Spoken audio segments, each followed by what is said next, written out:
Morning crafters, morning mga kausok. Ngayong umaga, i-share ko lang sa inyo yung top 5 na pork spare ribs na ginagamit natin sa smokehouse. No? Or most of the barbecue crafters na nagpapausok, ito yung mga available or ginagamit nilang pork spare ribs. Alright, so just to address yung mga common questions and inquiries dun sa page namin, sir, ano po ba yung gamit yung pork spare ribs? Ba't ang ganda po ng cut? Or minsan naman sabi, but sir, mas manipis to dun sa nakaraang ginamit nyo. Or mas maganda yung fat and meat ratio nito. Well, hindi po pare-parehas yung karne na dumarating sa Pilipinas at mga options natin in smoking pork ribs. So ngayon po, I'll be sharing top 5 itong mga ginamit namin or previously used namin na masabi namin maganda for smoking meat.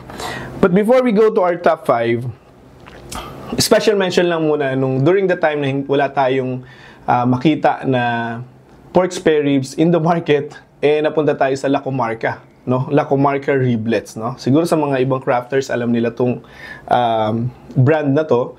This is a riblets, so nasa dulo na siya ng spare ribs. Ito yung spare ribs, nandito siya sa bandang dulo, triangular in shape. It comes with about 3 to 4 bones, no? Meaty siya. It is good for individual serving. Yan. So, ang origin niya is from Spain. Ang kanyang packaging, isang full bag. Tapos, mga riblets frozen, magkakadikit yun, no? So, yeah. Ang kagandahan sa kanya, mura. At maganda siya for individual serving. Yun nga lang, hindi siya full spare ribs. At kung gusto niyo siyang gawing parang squarish or uniform in sizes, medyo maraming matatapon. Pero, kami sineserve namin siya as a riblet or individual serving. Alright, so let's go to our top 5. Ang top 5 natin is Sadia. It comes from Brazil. Itong Sadia, ano siya, individually wrapped, yung malipis na wrapping lang. Yeah, ganyan siya dumarating.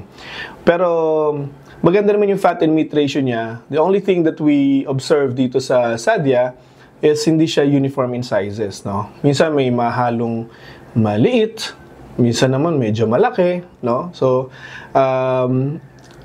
hindi naman marami. Paisa-isa lang, dalawa na halo yung maliit. But what we observe kasi, yung mga box ng Sadia, ginagawa nilang parang sarado 18 kilos, no? Parang almost 18 kilos. Yun yung ranging ng bigat ng box. So, siguro pagka,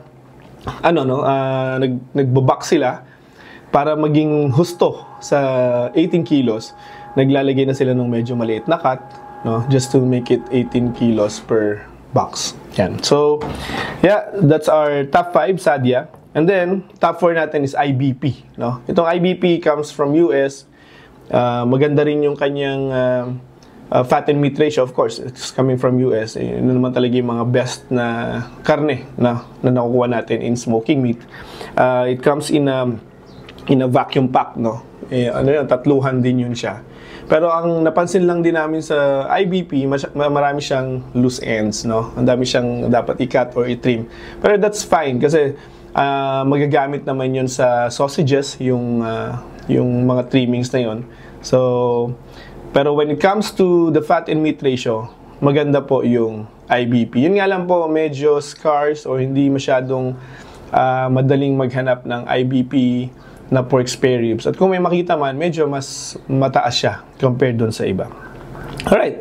And then number 3 natin, top 3 natin is Olymel. No? Olymel comes from Canada. Ang ganda rin ng kanyang rack, no? Malaki. Nga lang, you have to trim a lot din doon sa pork spare ribs. Kami naman, ang ginagawa naman namin, ginagawa talaga kasi namin siyang sausage, no? So, hindi kami masyado nanghihinayang doon sa matitrim doon sa karne dahil nagagamit naman namin siya doon sa naisaserve pa rin namin or walang tapon, kumbaga. Ang downside lang ng Olymel, hindi siya individually packed, no? Naka isang whole bag lang siya, no? Kung napapansin niyo yun, parang blue plastic bag na magkakasama na sila doon. Tapos ngayon, kung kailangan mong magsalang, kailangan mong isalang na lahat. Kasi itoto mo yung buong bag na yun, no? Not unlike doon sa mga ibang USDA na counterpart niya, individually packed, or in threes, no? So kung gusto mo lang magsalang ng 3 piraso, yun lang ito-thaw mo, no? Pero itong Olymel kasi, you have to thaw everything. Siguro mga 9, 10, 11 rack siya in a box. So pag binuksan mo siya, pag thaw mo, kailangan isalang mo na lahat, no? So that's the only downside ng Olymel. Pero smoking meat or smoking Olymel, maganda po siyang i-smoke. Yun nga lang po, kailangan, we also recommend yung membrane niya to take it off, no? Kasi we find yung Olymel medyo merong anggo yung kanyang membrane, no? Alright, so yan, nasa na ba tayo? Top 2, no? Top 2 natin is Rantoul, no? It comes from US din. Naka-vacuum pack siya, yung makapal na vacuum pack in threes, no? Yun nga lang, medyo scarce din yung availability nito. Pero it comes in uniform sizes. Maganda yung fat and meat ratio niya. Well, it's a USDA, so what else can you ask for, no? Yun nga lang, medyo mas since nung feature namin siya, biglang nag-shoot up yung presyo. Well, anyway, lahat naman ng mga bilihin nagtaas. So hindi naman, that's a coincidence siguro na right after na ma-feature natin siya, tumaas yung presyo niya. Pero nonetheless, it's a good piece of meat to smoke. Yun nga lang, medyo madalang ngayon dumarating na Rantoul. Alright, our top 1. Ito talaga yung top 1. Alam ng maraming crafters to, no?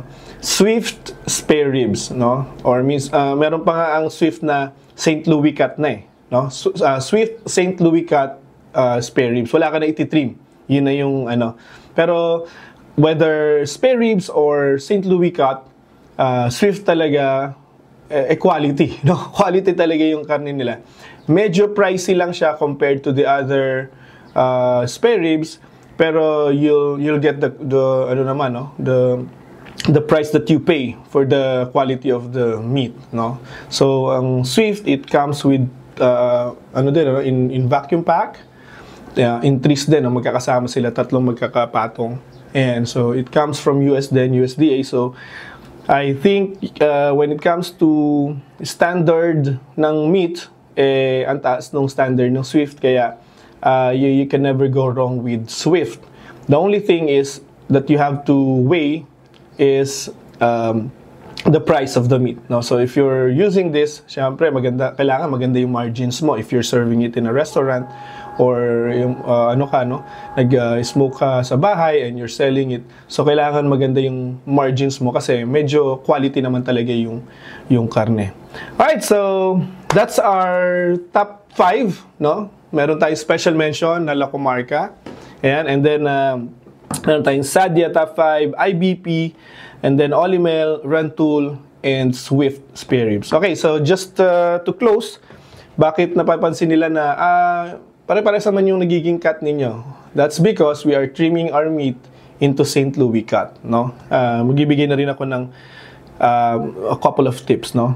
When you trim yung inyong pork spare ribs, kailangan uniform in sizes siya, no? Pagka tinrip mo siya, yung St. Louis cut kasi is a squarish na pork ribs na rack. At ang maganda ron, if you serve it whether in rack or in slice na, maganda yung kanyang presentation. Kasi nga, maganda yung diretso yung pagkakakat niya, no? So, if you're serving it in a restaurant, mas recommendable or mas recommended na siya, St. Louis cut.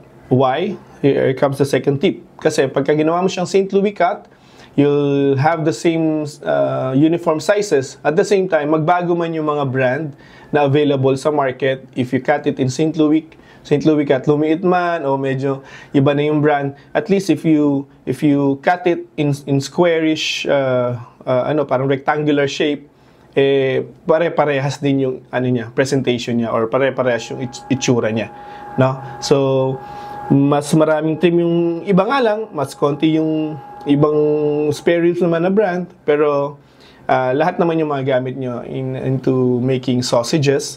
At the same time, pag sinerve mo siya sa restaurant yung inyong St. Louis cut ribs, you have uniform sizes, anumang brand yung available sa market. Alright, so hopefully you learned something.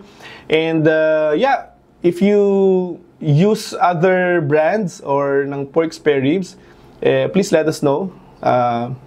Mag-comment po kayo below or send us a message or join our group, the Pit Masters Club of the Philippines.